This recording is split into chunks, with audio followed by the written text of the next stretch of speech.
leading in this field.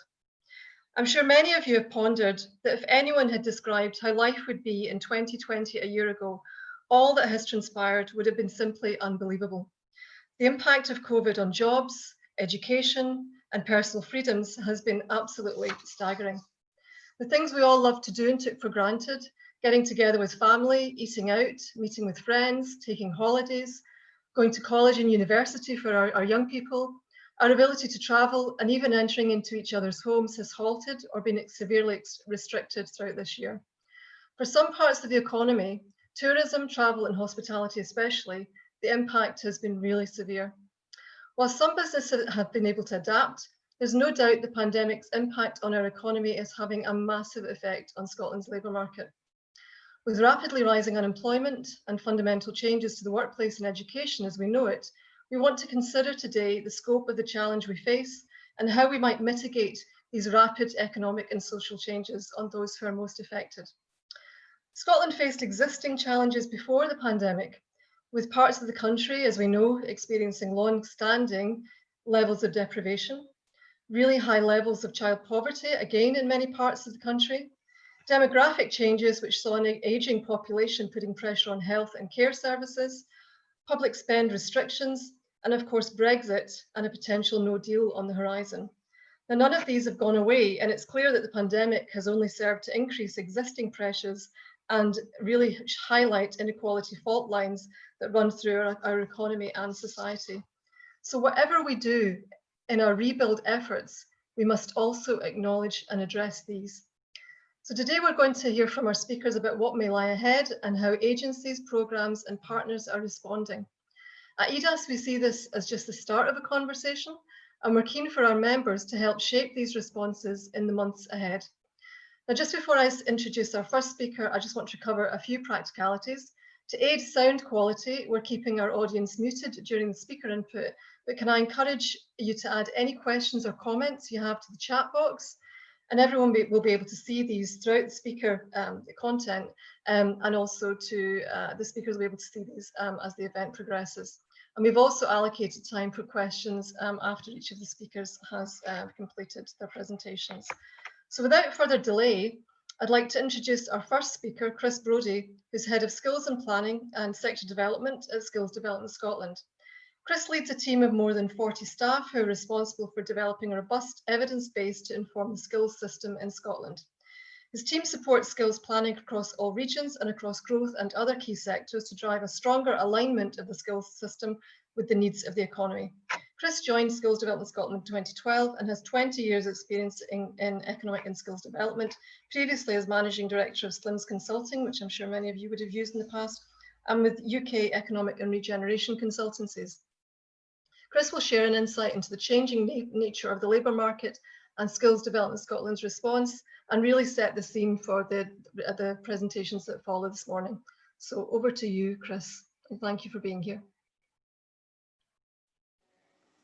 Thanks, Liz, and hopefully you can all hear me. I think I've hit the unmute button. Thanks for that introduction. As you highlighted, probably about 10, 12 years ago, when I was leading Slims, we were right in the depths of the 2008 to 2010 recession, and then fast forward 12 years, and I didn't really have it in my career ambitions to be working in kind of economic intelligence and labour market intelligence at the time of a global pandemic. Over the last 6-7 months in SDS, there's been a real cross-business effort. I've been working very closely with Maggie Whiteman's team, our Director of Skills Alignment, to really kind of generate some deep understanding on what we think is going on at the moment, and critically what it might mean for the Scottish labour market. So I'm going to try and set the scene today by just talking about what we're seeing going on, and I'm going to pick up on 6 issues that I think are important to kind of fix in everyone's head. So the first of these is that this is absolutely an unprecedented recession in terms of scale and in terms of speed. You know, output contracted by 20% over the first 3 months of the pandemic, and that compares to a peak to trough fall of about 6.7%. It took 2 years to happen in 2008. So this has hit harder, it's hit faster. And yes, as lockdown restrictions have begun to ease, we've seen, you know, economic growth returning, but the economy in Scotland is still 10% smaller than it was pre-February. I think the second point I make is that the outlook is highly uncertain at the moment, and that's a function of a number of things. I think we're quite likely to see further health restrictions. I'm watching with interest what the First Minister may announce today or even in later weeks. It's not clear yet, I think, what lasting damage has been done to businesses by the impacts of lockdown. Will we see all the businesses that have closed returning? And if that's not enough, in a little over 7 weeks' time, the Brexit transition period ends. And through the early part of next year, I think we'll begin to see some of the anaesthetic that's been applied by UK government in particular in terms of policy in the shape of furlough, in the shape of business rate reductions, and in the shape of VAT deferrals, beginning potentially to lift off. So all of this, I think, is getting us to a position where it's clear that making up that last 10% is going to take some time. The third point that I kind of major on is what's really clear is that the impacts of this pandemic are both exacerbating some of the wider kind of challenges and inequalities that we were seeing in Scotland prior to February, but critically they're having really uneven impacts. And I'll just pick out a few facts in terms of people and also pick on place. So in terms of people, Resolution Foundation highlighted that disabled workers, workers from Black and ethnic minority groups were twice as likely to be made redundant while on furlough as the wider workforce. And it's also clear that the pandemic is having a significant impact on not just young people in employment, but critically the career prospects of young people.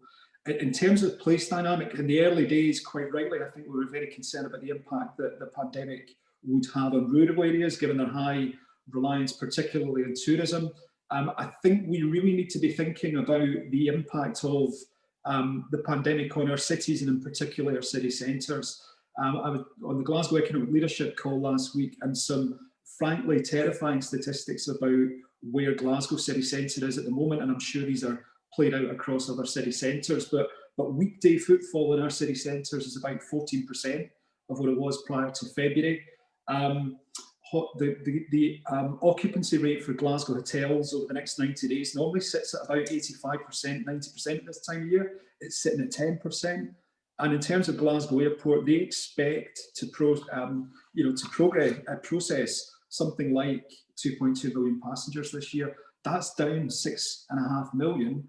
And the last time Glasgow processed 2.2 million passengers was 1971. So really deep-seated impacts in place. It's really clear that we're already beginning to see a significant impact on the labour market. So if you look at published job vacancies, they're about a quarter lower than they were this time last year. Looking at our PACE redundancy service, around about 21,000 people have accessed that service in Scotland over the first 6 months of this year. That compares to about 11,000 in the full year 2018 to 19. And the ONS published statistics on unemployment today. Youth unemployment sitting at around about 14% now in Scotland. And while unemployment hasn't progressed this month, it's sitting at 4.5% in Scotland, 4.8% in the UK. Those are significant numbers in terms of the immediate impacts. I think it's really important to say, though, we don't think the worst has yet happened. And over the next 3 months, we're expecting to see a significant upturn in unemployment. If you look at the Office of the Chief Economic Advisor's projections, they're suggesting that unemployment could get to between 8 and 10% in the first quarter of next year. And important to recognise that that unemployment problem is likely to be with us for some period of time.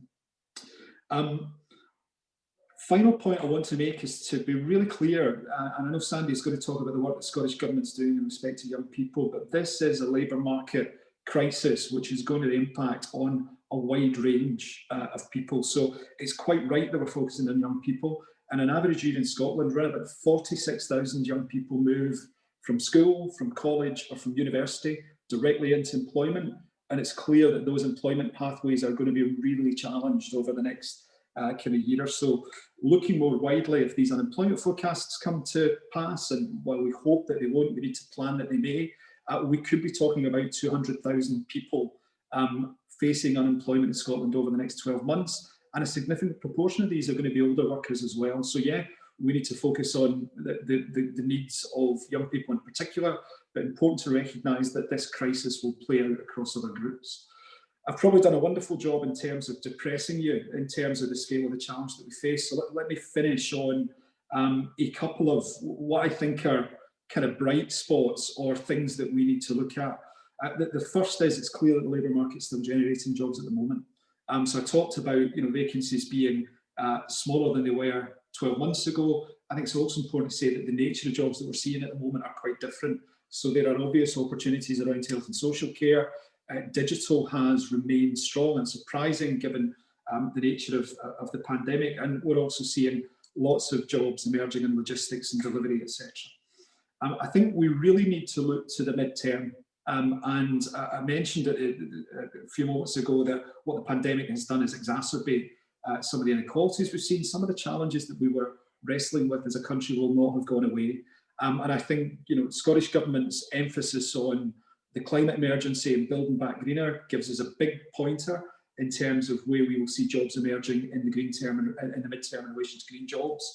Digital and financial services, I think, will remain really important sources of jobs in the mid-term. And having that clear understanding of where we need to be directing people towards, I think is going to be key.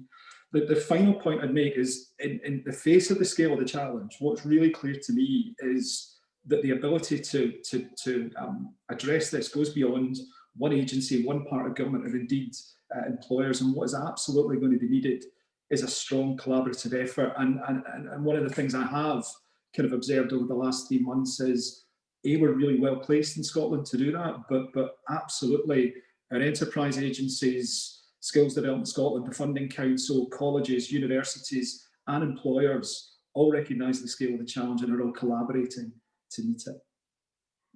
I'll kind of pause there. I'm going to do a time check. I'm bang on time, which is good. I'll pause there and hand back to Liz.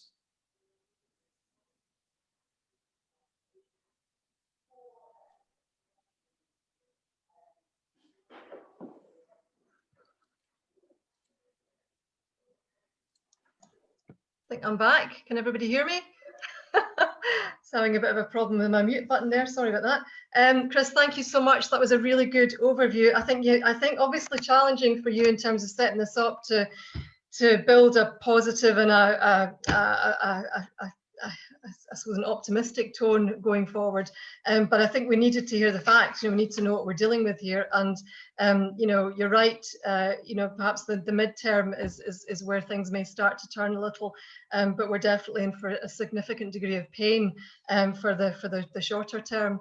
But thanks for giving that overview. I think that's really helpful in terms of setting the scene for today. Our next speaker I'd like to introduce is Sandy Begbie, who is from the Scottish Financial Enterprise and author of the Young Person Guarantee. He was appointed CEO of Scottish Financial Enterprise last month, and he's a strategically and globally focused executive with a strong background in human resources and large organisational transformation. Until recently, Sandy was Chief Transformation Officer at Tesco Bank, and prior to that was responsible for global people, organisation and culture integration following the successful merger of Standard Life and Aberdeen Asset Management. Prior to this, he was Chief People Officer and lead executive for China and Hong Kong for Standard Life for 8 years. He's held similar positions with Aegon, Scottish Power and the Royal Bank of Scotland, and is chair of Career Ready's National Advisory Board and the Centre for Moving Images. In November 2018, Sandy was appointed chair of Place to Be Scotland and a trustee on the National Place to Be Board, and he was awarded a CBE for services to business and social inclusion. So really incredible CV there from Sandy, and with this wealth of experience and as author of the Young Person's Guarantee, we're absolutely delighted to have Sandy with us today to talk about the impact on young people in particular and share an update on the Young Person's Guarantee. So over to you, Sandy. Great, thank you very much. Good morning, everyone. I guess I've got 10 minutes and the Young Person's Guarantee, I could probably speak for 10 hours, given what we've tried to do in the last 4 or 5 months. So I'm going to try and keep this to a few key messages. I think, as Chris said, the impact is going to cut across many different populations. The The question I was set was how can we, or what steps can we take to limit the impact on young people? And within that 200,000 that Chris mentioned, depending on which forecast you look at, the number of 16 to 24-year-olds that could be impacted in Scotland could be anywhere up to 75, 80, 90,000. So a substantial percentage of that total number. I guess when I started off the Young Persons Guarantee work back at the beginning of July, I came at it from one perspective, which was if we try and address this problem the same way as we've dealt with them in the past, then we're going to end up with the same result. And the same result for me means that the inequality still exists. We haven't progressed fair work. We don't end up with an outcome that's inclusive for every young person in Scotland. And those who are furthest from the workplace today remain furthest from the workplace in 12, 18 months' time when economic recovery kicks in. So I guess the report, if you have had a chance to read it, there are some very clear recommendations, both short and medium term, in response to COVID, but also this Young Persons Guarantee is not just a response to COVID. It is actually challenging people to think differently about youth employment in Scotland, as I say, not just in response to COVID, but actually in the long term. And a couple of those more fundamental challenges, for example, one that I refer to is there is a cost to keeping young people unproductive. Many of us on this call will know that. We will probably read the research that says if young people are unconnected with productive activity for 6 months or longer, then the cost to get them reconnected is substantial. But then there is an on-cost, depending on their circumstances, into other areas, like, for example, potentially social care, justice, health, etc. That is a cost that is borne by governments, UK and Scottish Government, and also local authorities. And my challenge, having been around this space for many years, and I've all along believed this, is it must surely be better to take that money and actually redeploy it into job creation, and actually finding ways of keeping young people connected with work. And specifically, one of the recommendations I talk about to try and help some of the inequalities that we have is to take some of that money and deliberately target the SME sector with wage subsidies to employ young people who are furthest from the workplace. Unless we do something, I'm very sure that in 18, 24 months we'll look back and we'll realise that we haven't really moved that agenda on. Secondly is, and Chris touched on this, we need to do a better job of aligning education to the needs of employers and also to the future economic direction for Scotland. And that takes all three parties to come together. We have made progress in that space, but as we really think about the economy and the outlook sort of post-COVID, then there will undoubtedly be some positive developments and accelerations of things that we've been looking at in recent years, particularly as it relates to the green economy and a delivery of our carbon targets over the next few years.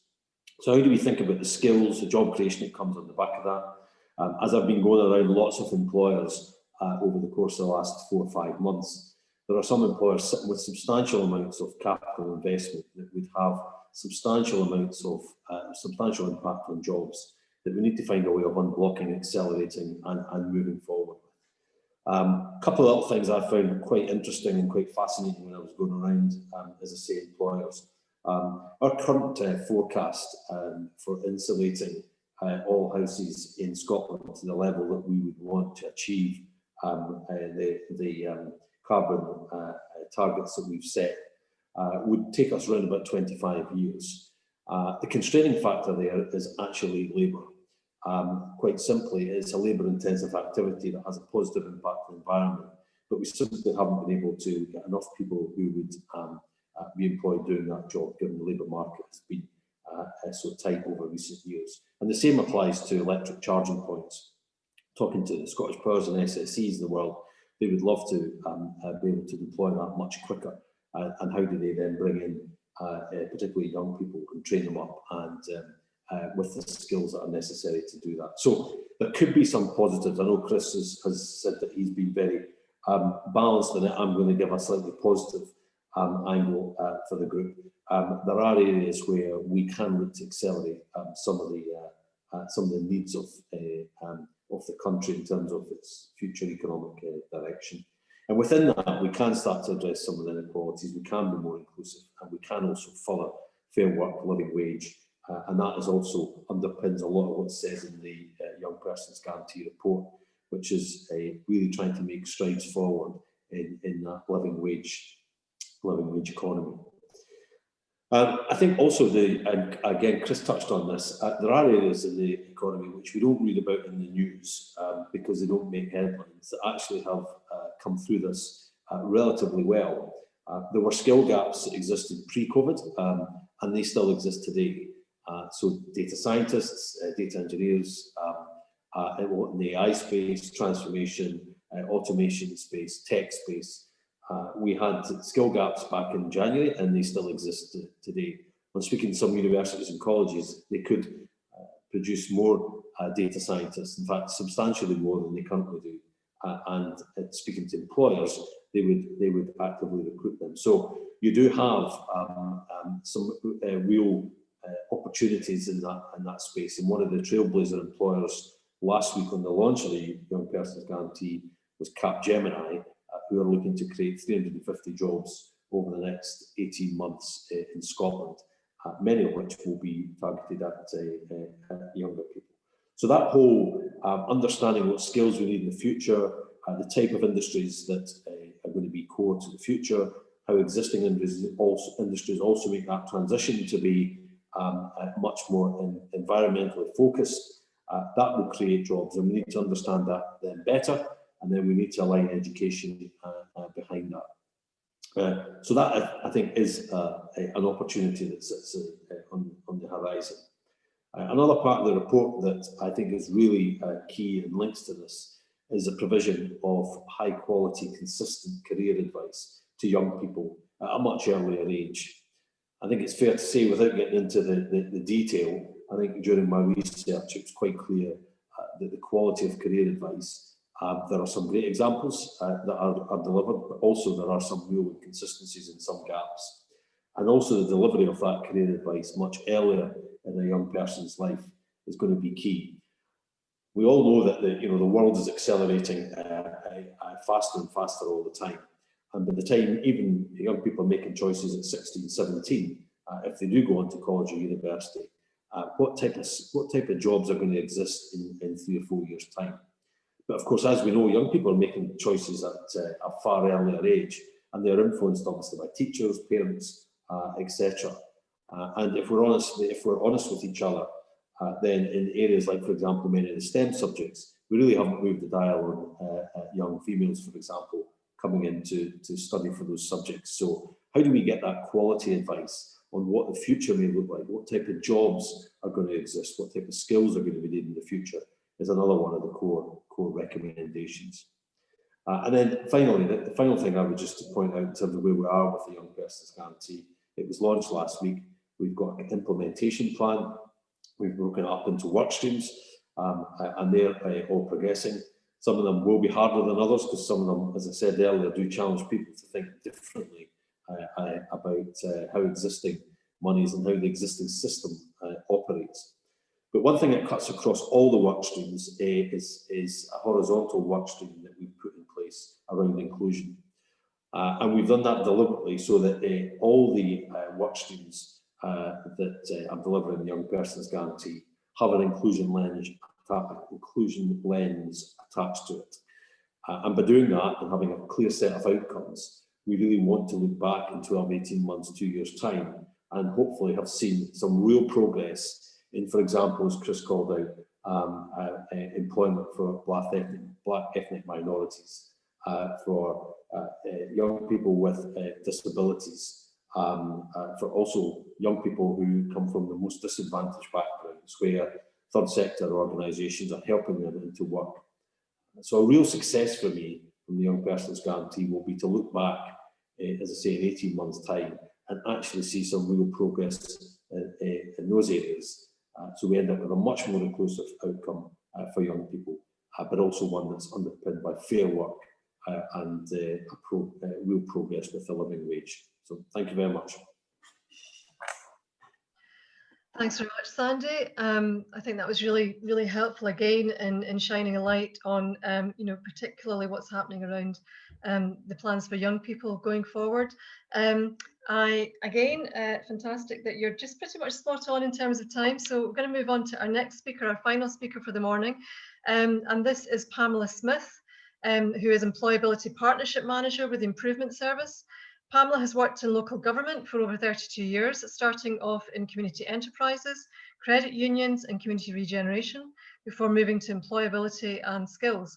She established and managed Falkirk Council's employment and training unit for 20 years and has experience in modern apprenticeship programmes, ESF initiatives, pre-employment support, project search, supported employment, business development, regeneration and community benefits from procurement. So a very wide-ranging history there. Pamela has also managed the only public sector-led contract for the delivery of Fair Start Scotland in Forth Valley. Now, she's currently on secondment to the Improvement Services and is helping lead Scotland's contribution to No One Left Behind and the transformation of Scotland's employability system. She's also chair, as many of you will know, of SLAID, representing local government interests in establishing a more inclusive, sustainable and well-being local economy. And she has a personal passion and commitment to tackling poverty, inequality and disadvantage, as you would expect with that kind of background. Now, Pamela will discuss the impact of the pandemic from a local government perspective, touching on her work around the No One Left Behind policy, and the policy will be explored further in future EDAS SLAID event series. So I would say look out for those, and we'll be looking at those through the lens of individuals, business and place. We're going to be having 3 events on those in months to come. Now, I think we have Pamela here, but unfortunately we've had a bit of a technical hitch this morning. So I think there's a slide going to go up on the screen as we hear Pamela speak, because we can't unfortunately see Pamela this morning, but we will be able to hear her. So that's the most important element. So over to you, Pamela. Thank you. Okay, thank you. And I think it's probably fortunate for others that they can't see me, maybe unfortunate for me, but more fortunate for others. So hopefully you'll be able to pay attention then to what I'm saying and not my usual kind of facial gestures. I've been invited, as Liz said, to discuss the impact from a local government perspective. And I'm going to just touch on the work around No One Left Behind and the relevance in terms of this approach.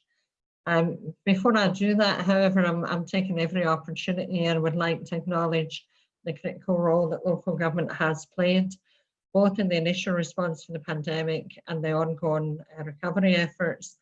And that's been wide-ranging. Although we're talking about jobs and labour market today, it has been around crisis grants, provision of food, support to the vulnerable, as well as business support and support for individuals who are unemployed or losing their jobs or leaving education.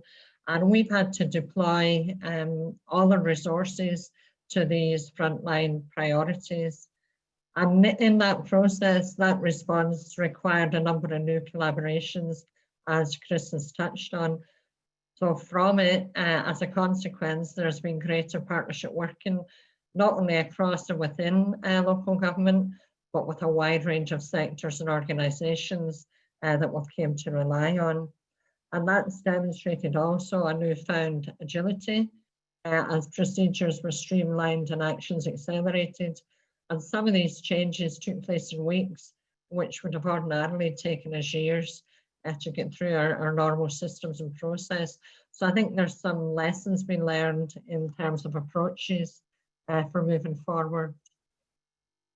In our response to the advisory group, however, on economic recovery and the Enterprise and Skills Report, and of course directly to the Cabinet Secretary, we confirmed our shared ambition with Scottish Government to build back better with inclusion, well-being and sustainability at the core of any economic recovery plans. And that brings me on to the work around No One Left Behind and the delivery of the Young Persons Guarantee. There was a broad agreement from all stakeholders throughout that process of evidence giving on the need for a place-based approach to recovery. And local authorities have been leading their economic recovery action plans and involving a number of other key stakeholders. And some of these have been regionalised as required, but from the bottom up, from the place-based approach. We heard from Chris about the labour market picture, and Slade published a COVID-19 supplement in October 2020 to highlight the significant variation that the crisis had across different localities. As Chris has indicated, it has affected individuals, communities and economies differently. Unemployment rates, furlough levels, redundancies, business closures have all been different depending on the sector and the location. However, the impact on the individuals who were spoken about by Sandy and by Chris in terms of those with disabilities, low skilled, care leavers, Black and ethnic minority groups, etc., continue to be adversely affected. If I come to the No One Left Behind, No One Left Behind was signalling a new way of working, particularly between the spheres of government, and Scottish and local government entered a partnership agreement with the aim of developing a better, more aligned and integrated employability system in Scotland. And a key thing was having the service users at the centre. The transformation of the support system involves a move to a more local governance arrangement, and that is through strengthened local partnerships. And the key here is about enabling and putting in place better collaboration, more co-production, and increased co-commissioning of local services in response to locally identified needs. This approach will also apply to local government's commitment to delivering on the Young Persons Guarantee, and Sandy's already outlined some of the challenges and opportunities within that. The issue about differential impacts on individuals and communities is important, as we need the ability to flexibly respond as a one-size-won't-fit-all, and we need to be agile in those responses as well.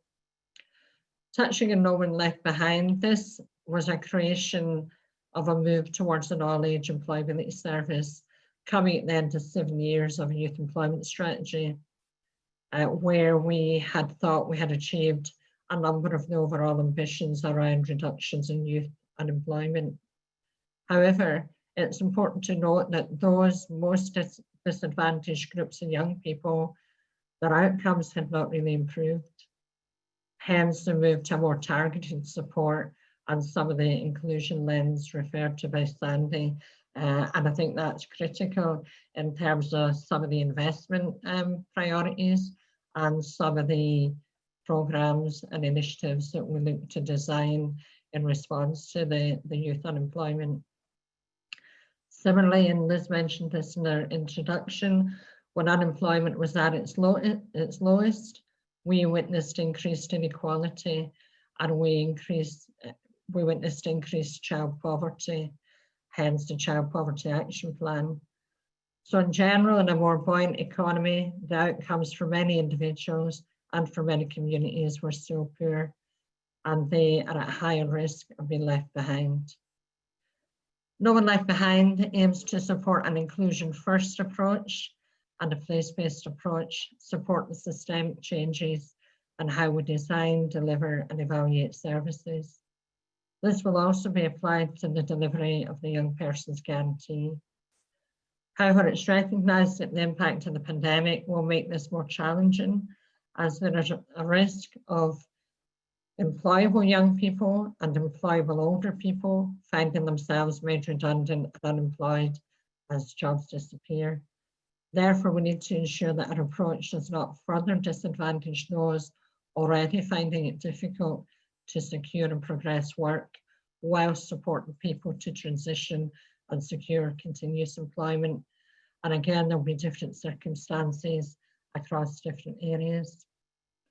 We recognise that the response to the pandemic at a local level will require job creation measures, as there's a number of local job deficits, and that will limit the potential success of any supply side measures.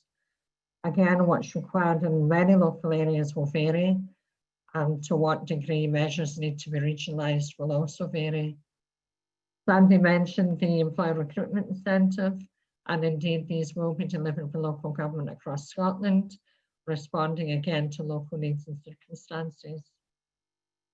Many job creation initiatives will also be developed. Some of these will be transitional and intermediate until the economy starts to recover, so that we can add to the number of opportunities that are available. Some may be aligned to community wealth building, which you've heard about more recently, and some will be about longer term change and transformation. We'll also be looking to exploit some of the enablers, such as the links to green jobs, city growth deals, and public sector procurement. And we're looking specifically to link the Young Person's Guarantee to Kickstart and apprenticeships to improve the sustainability, particularly for the lower skilled and unemployed young people. It would also be remiss of me not to mention the work that's ongoing with national agencies and organisations to develop better connectivity to local partnerships, work with DWP, SDS, SCVO, other national third sector organisations, and indeed employer representative and small business organisations. And some of that has resulted in a number of early improvement actions.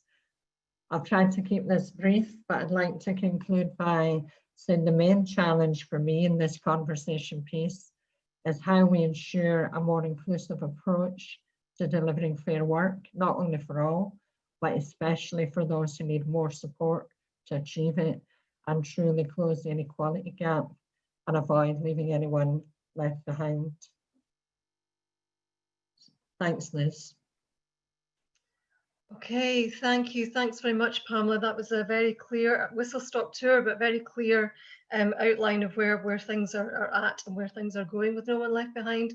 I think, you know, one of the things I would say from all of our speakers actually is that it's really heartening to hear both what's been learned in terms of increased collaboration across sectors and partners, and how that's going to be encouraged going forward, because it really does seem as though all contributions are going to be needed from everyone who has something to bring to the table. Third sector, social enterprise, private sector, you know, Sandy, you were mentioning that very much. Everyone who's got something to contribute, we're going to have to harness all of those contributions. Now I'm just looking at the chat box. We have to, I think we're on time, just yes, I think we're perfectly on time. So I'm just looking at the chat box to see where we are with questions, and I would encourage people to put their comments or observations in there. Is this a question here, Jackie Brereton? Where in the current schemes is the encouragement support for young people or anybody to create their own jobs, self-employment or business creation, particularly in rural areas where there are twice the number of self-employed and young people are less likely to find job opportunities, but with help and financial support could develop their own ideas. And she's saying we're seeing high numbers of people wanting to start new businesses in rural Scotland, but there's no financial assistance available to them. I wonder if any members of the panel would like to respond to that. Maybe could we start, Chris, would you want to come in on that one first? Yep, you can see me pressing about my iPad. Apologies. Jackie, thanks. I think it's a great question. I maybe point a couple of things. So I think what you're getting to at the heart of this is recognising that we need to make sure we've got the right tools to address the needs of everyone who's likely to be impacted by this pandemic. Off the top of my head, and Sandy may correct me here, I'm not sure that there's an explicit commitment as yet in what's been announced from Scottish Government. I do know from some of the work we are doing in different parts of Scotland, and I'll reference the work in the south of Scotland. I was on a Team South of Scotland call this morning. What we're absolutely looking at doing is saying, do we understand the scale of the customers and the scale of the individuals who are going to be impacted and where they might want to go? And have we got the right tools in place? So I know that that's an issue that SOCI in particular have been interested in. And I think, I suppose in all of this, what we need to ensure is that we are both, aligning what is coming through Scottish Government, local government, national agencies, but really importantly, understanding where there are gaps as well. and where those gaps are, looking to help fill them. Sandy? Yeah. Yeah, a couple of thoughts. So one of the things when I was doing the Young Person's Guarantee, what that I ended up not including because of it for two reasons, was this point about starting own businesses. One was because the exam question I was given was to do with the scale of the unemployment, and while people starting their own business would have a degree of impact, I was asked to look for scalable solutions. That said, what also became clear was there was a couple of other reports. So the Tom Hunter report in response to the Higgins review, which is probably worthwhile having a read, was sent to Scottish Government, calls out specifically support for entrepreneurs and business startups. And then secondly, as Mark Logan's report on the technology space also specifically calls out support for people who are looking to start their own business. So I just felt those angles have been covered. Clearly, some of the third sector organisations I spoke to, particularly Princess Trust and some others, also provide funding for people who want to start business. But I think it's a really good point, and it's clearly one that should be supported. Interestingly, just as an observation, there was a McKinsey report that came out just the other week there that said there's more business startups globally on the back of the pandemic than they've ever seen before. So it is an interesting point, but it wasn't part of the original sort of terms of reference for the work that I did, but it did come up during the conversations I had. Okay, so that has a resonance with you then, Sandy. Pamela, do you want to add to that? I think you responded in the chat box, but do you want to say anything further? I think basically there's been 30 million allocated to local government to help deliver the Young Person's Guarantee, and that will wrap around other resources that are available locally.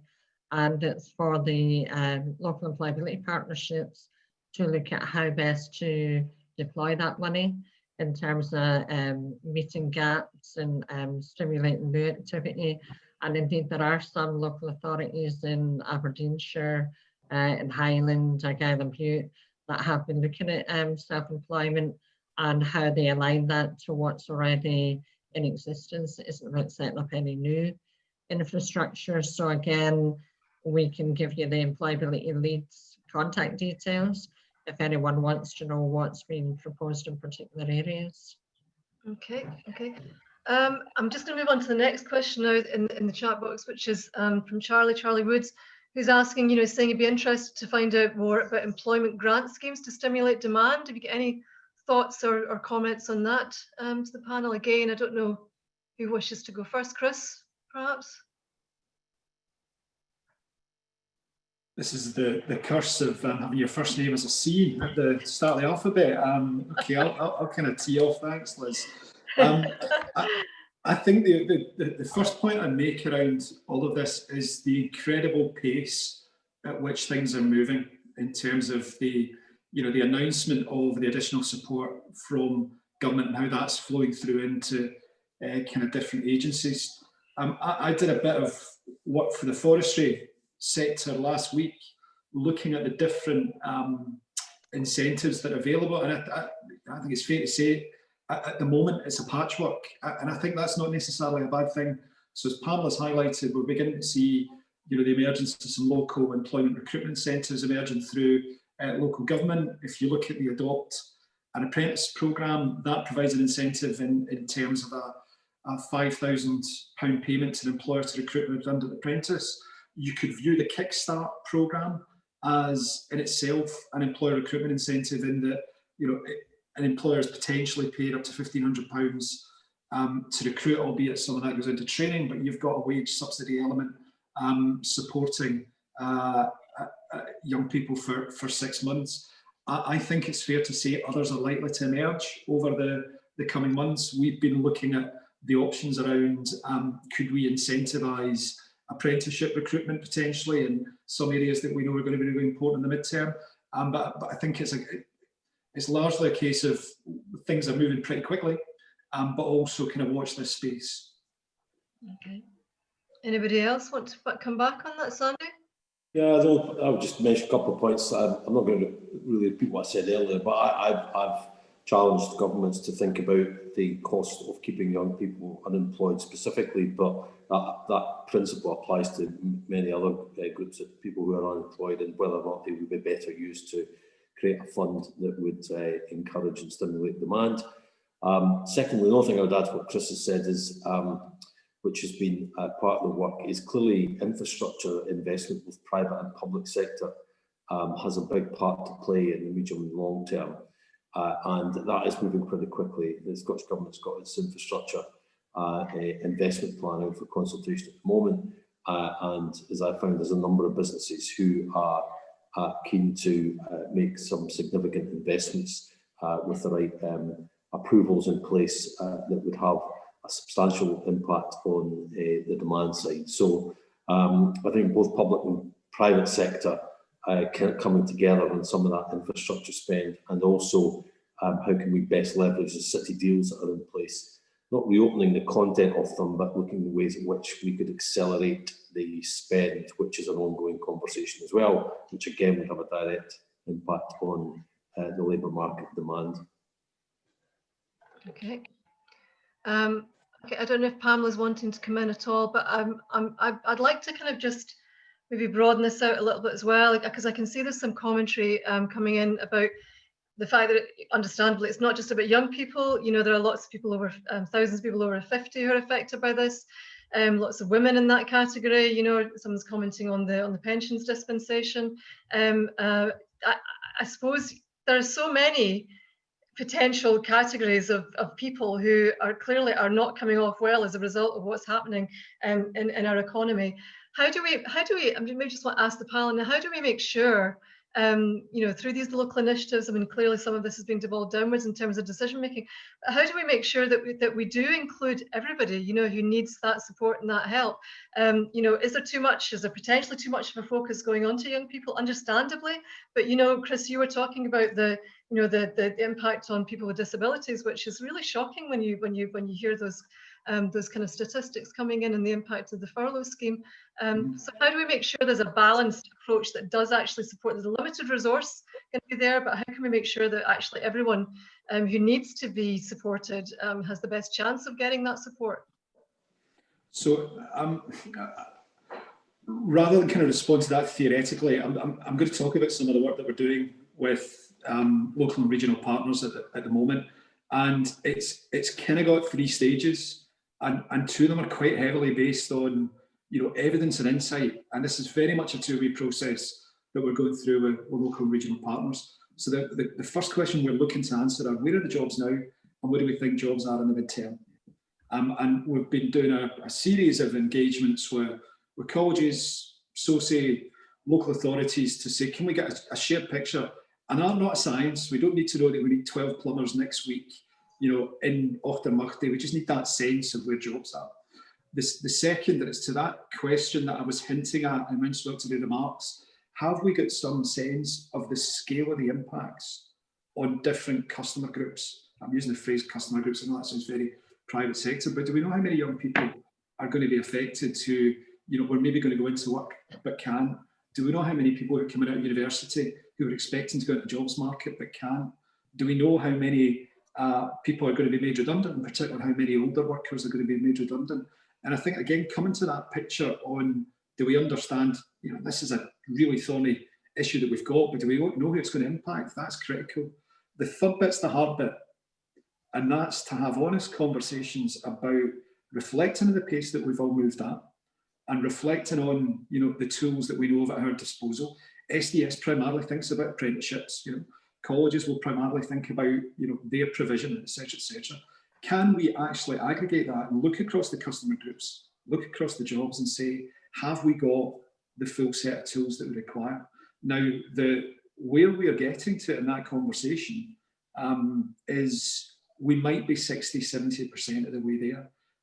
But it's actually contingent on all of us to have that honest conversation, and we were spotting gaps, whether it is in self-employment for young people, whether it is on, you know, helping people upskill and reskill. We don't spend a huge amount in Scotland in upskilling and reskilling. And actually, this recession is making it clear that lots of people are going to lose their jobs and are going to need to upskill.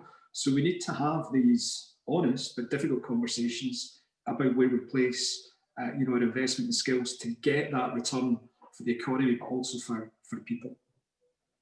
Okay. Sandy or Pamela, anything to add to that? I think, Liz, I would just say that we are looking at a more evidence-led approach locally. So any groups who are disproportionately impacted upon, be it women, 50 plus, people with disabilities, etc.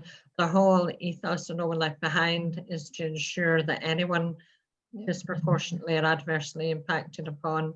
And again, just coming back to the employer recruitment incentive, we have to ensure that we don't give incentives unnecessarily, or that we weight the incentives, because if we start giving incentives for graduates, for high-level apprenticeships, then employers are going to take, the highest level, and we're going to end up with a lot of people squeezed out who are, lower skilled and who need that bit of incentive to get the door opened. So I think we need to look at how we weight some of the interventions, so that we don't then create an unintended consequence of having an adverse effect on the people that we're actually trying to support. And I think, as Chris said, that comes from collaboration, being clear on what is available for whom and who's best to deliver it. Yeah. And Sandy, you mentioned in your presentation about the horizontal work stream around inclusion going across the guarantee. I'm just wondering, clearly that would be helpful, presumably, if it's measured at various points. I'm just wondering how, the impact of that will actually be tracked on an ongoing basis. Presumably there are measures in place for that, but do you have anything to say about that? Just a couple of points. One was I put the chat room. I think, and I call it out in the report, a number of the recommendations, particularly on the stimulating the labour market, are not just focused at young people. I was asked to look at young people, but things like, for example, accelerating infrastructure investment will create jobs for many other groups of people. So the Young Person Guarantee report ended up being something that was clearly specific recommendations for young people, but there were also recommendations that would have a much broader impact. I think secondly, the point about outcomes is, and there's a theme in the report about simplification of the current landscape. There are, as I found, there's measurement all over the place in this space, and it's not clear as to what picture it tells you. And that's no criticism of anyone. STS do a lot of measurement and reporting, as does local authorities, etc. But my point to all the political parties when I spoke to them was, you just really want quite a simple dashboard that tells you what's the impact that these recommendations are having on in this particular area around about young people, but specifically, how are you moving on the agenda of inclusion as part of that? So actually, are we moving the dial in terms of employment and young people being provided with opportunities? Are we seeing? Are we dealing with some of the real inequalities, particularly around about race in the workplace, etc.? So the team are working on that dashboard right now, and that will then be used as a way of measuring progress against the Young Person's Guarantee. But we need to learn the lessons from the past, because we've introduced various things in the past that haven't really moved the agenda forward in some of these areas, and Pamela calls it out really well around making sure that the subsidies are targeted to make sure that no one is left behind as a result of this. Yeah, and you can see some good comments in the chat box if people are looking at this around potential other initiatives that might highlight a way in terms of learning from previous experiences. Okay, I'm not seeing too many more questions coming through in the chat box right now.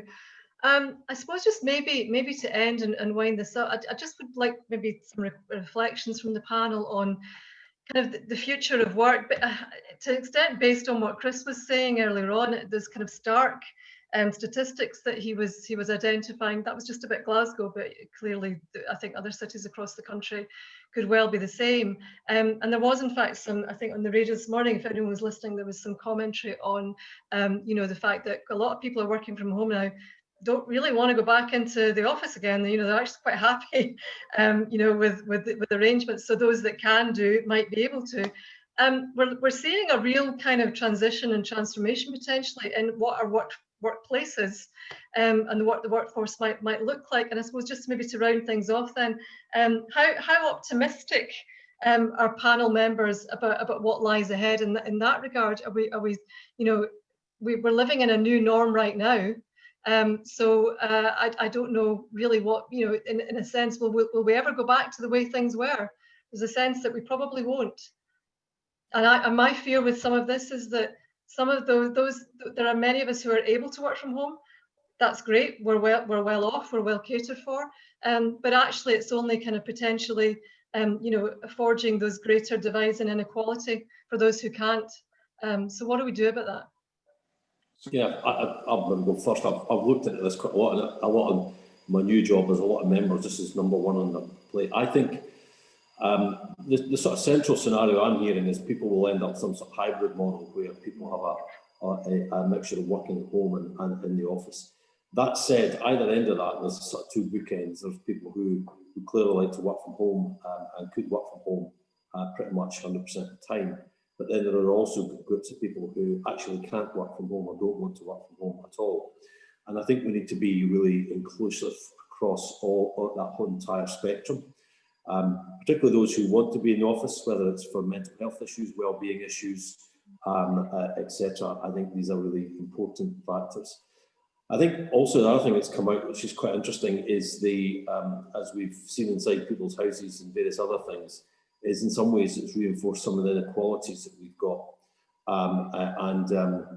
You know, the fact that digital poverty is a fact, it does exist, and the fact that we've got particularly groups of people who are sitting on the edge of their bed trying to dial in and do work, etc. And I think this rush to say everyone's going to work from home, I think will be rebalanced in some shape or form. But I do think there'll be a hybrid that comes on the back of it. There's some positives out of it. I think that we can be much more inclusive in terms of thinking who we employ and where they are, and this could be really beneficial for employing people outside of cities. I think that's great, and also I think we can be much more inclusive around about people with families and want more flexibility. So I think there's a lot of positives that can come out of this, but I think that there'll need to be a bit of thought given to how do we make sure it's inclusive across all populations.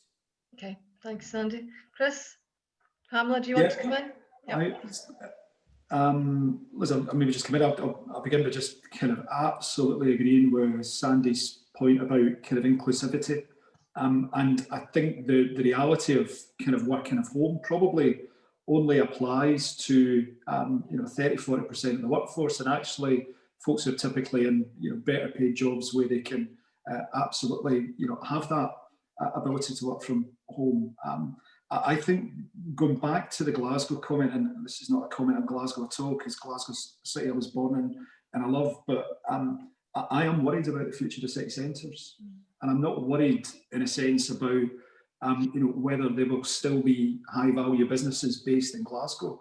It's actually about the businesses that make their living from that footfall in the city centre.